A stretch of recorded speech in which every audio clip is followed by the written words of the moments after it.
Look, I'm gonna keep it real with you.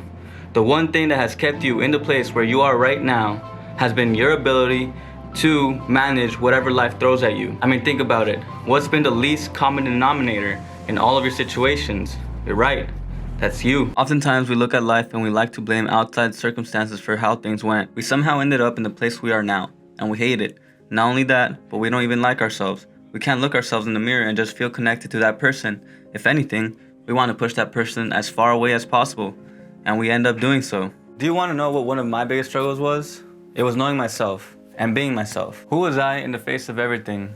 When it came down to it, I wanted to mean something to the world. Like my existence was for something. It's a lonely place in the world when you don't even know the person you hang out with the most. You. The more I looked outwards and based my life on what I received, the more unhappy I got. People are sitting down today saying, well, this is life, and are complacent with, well, that's just how I am. And we end up in a place where we have nothing to stand for, not even ourselves. Now, I want you to imagine living like this, and then one day, life just comes knocking at your door, and it says, what did you want to be, Raymond K. Hessel? The question, Raymond, was what did you want to be? At this point, how much would your struggles matter? How many complaints would come to mind? Answering, Raymond, Jesus. Thank you, Raymond. And my question to you now is, what would your answer be? Make sure to put your answers down below in the comments. But I want you to think about the difference in perception when it comes to your struggles and your dreams. Before this situation, Raymond might not have been thinking about his life in this way. But by being pressured like this, would anybody really care about the struggles they go through? The only thing they would care about would be their dreams. And I realized one thing, that it really was just a shift in perspective. When you're getting pushed by life, tugged on and pulled in various directions, every time you look up, you don't know where to go. And you're left doing just one thing, that is going within. And once you look inside, you realize it really wasn't life's fault for the way you came out to be. In reality, you just didn't have the solid foundation you needed to allow for life to filter through you and for then to come out in a creative fashion. This is when you just start to realize, what is it that you can actually do? What is your potential? When I look back at the greatest thinkers of the world, I would think about inspiration. And every time I saw an inspirational quote, I would make sure to observe it, grab it, and make something tangible out of it.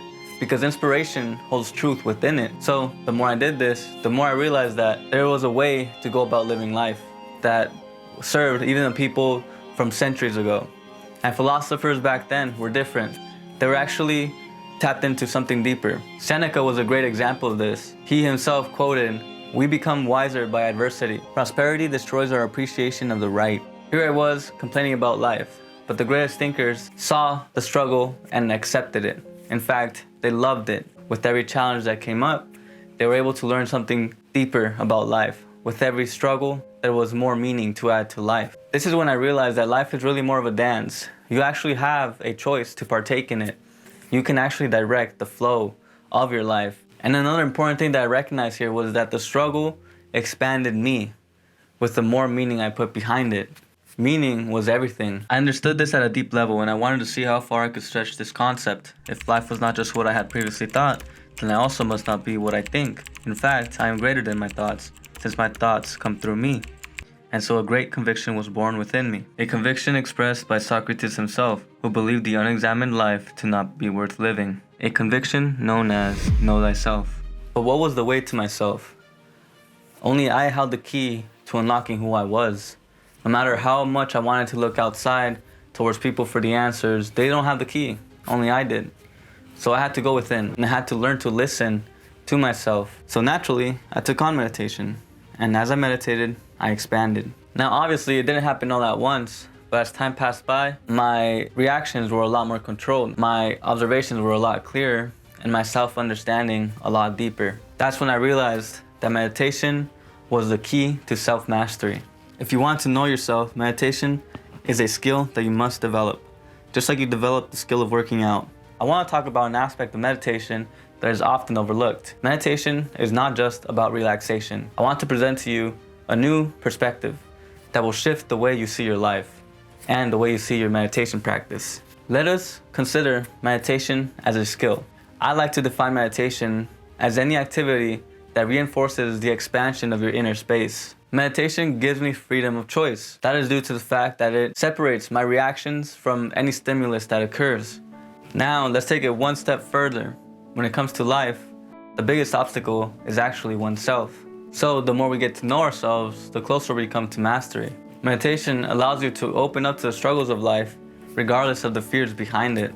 And so meditation, being a skill that develops both awareness and understanding of oneself, will be a stepping stone to mastery.